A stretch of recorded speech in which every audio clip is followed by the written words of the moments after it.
আমার জানের দিকে আমি তাকাই নাই, এই জনগণের দিকে এবং দেশের দিকে তাকাইছি। তখন এই যে নানা আসার পর উনি যেহেতু অভিজ্ঞ লোক ছিল, উনি প্রথম যে এইটা জয়েন্টটা ওটা কেটে দেয়। তৎক্ষণাৎ আমি সাথে সাথে দুই গাড়ি, মানুষ তো হয়েছি করতেছে, দুই গাড়ির হুক আমি দুনো হুক খুলে দিলাম। খুললা এই অত্র এলাকার জনগণ নিয়ে আমি পিছনে গাড়ি ব্যাক করে দিই। পিছনে আরও 3টা বগি ছিল, ওই 3টা বগি নানা খুব সাহসিকতার সাথে খুলে দেয়।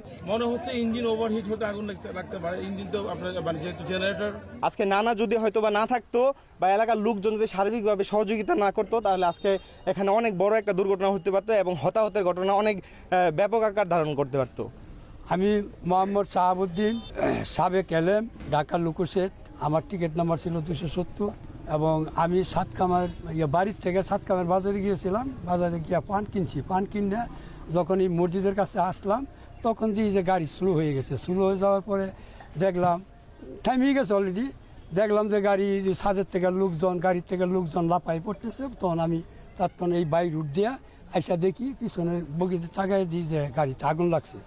তা আগুন লাগলে তৎক্ষণাৎ আমি সাথে সাথে দুই গাড়ি, মানুষ তো হয়েছি করতেছে, দুই গাড়ির হুক আমি দুনো হুক খুলে দিলাম। খুললা এই অত্র এলাকার জনগণ নিয়ে আমি পিছনে গাড়ি ব্যাক করে দিই এবং সুপারভাইজার সাহেবকে বলি যে আপনি এলএমকে বলেন এই সামনে গাড়িটা নিয়ে নিতে, সামনের দিকে।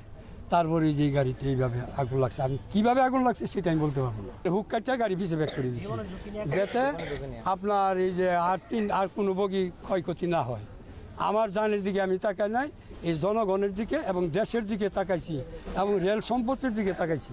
প্রথম হচ্ছে ট্রেন হঠাৎ করে ওইখানে যে কাটাপুল নামে একটা জায়গা ছিল, ওইখানে একটু স্লো হয়ে যায়। স্লো হয়ে যাওয়ার পরে এখানের যে গার্ড সাহেব ছিল, উনি হচ্ছে পাওয়ার কার কষে এটা স্লো করে দেয়। পরে এর তাৎক্ষণিক আগুনটা ভিতর থেকে ঘটছে, কারণ আমরা তো নিচে ছিলাম, আমরা জানি না। তো আগুনটা ধরার পরে যখন স্লো হয়ে যায়, তখন এই যে নানা আসার পর উনি যেহেতু অভিজ্ঞ লোক ছিল, উনি প্রথম যে এইটা জয়েন্টটা ওটা কেটে দেয়।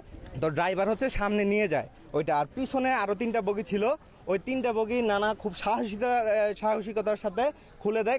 এলাকার যে লোকজন ছিল ওদের সহযোগিতায় ওরা মানে এক প্রকার হাতে ধাক্কা দিয়ে ওই 3টা বগি পিছনে নিয়ে যায়। তো যার কারণে আজকে রেলের এত সম্পদ, এত মানুষের মানে রক্ষা হয়েছে, জানমালের রক্ষা হয়েছে।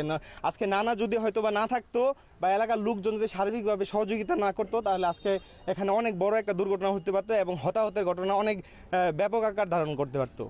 শ্রীপুর থেকে 2টা ইউনিট, প্রথম কল পানিবাহী গাড়ি এবং সেকেন্ড কল যেটা পাম্প সহ টানা গাড়ি, পিক আপ গাড়ি, ইন্সপেক্টর বেলালের নেতৃত্বে আমরা এখানে মোবিলাইজ করি। তারা এখানে পৌঁছায় 11:27 পৌঁছানো হয়। এসে আগুন দেখতে পায়, আমরা তাৎক্ষণিক দ্রুত ব্যবস্থা নিয়ে 11:50 মধ্যে আগুনটাকে নিয়ন্ত্রণ করতে সক্ষম হই। মাত্র 23 মিনিটে আমরা আগুনটাকে নিয়ন্ত্রণ করি।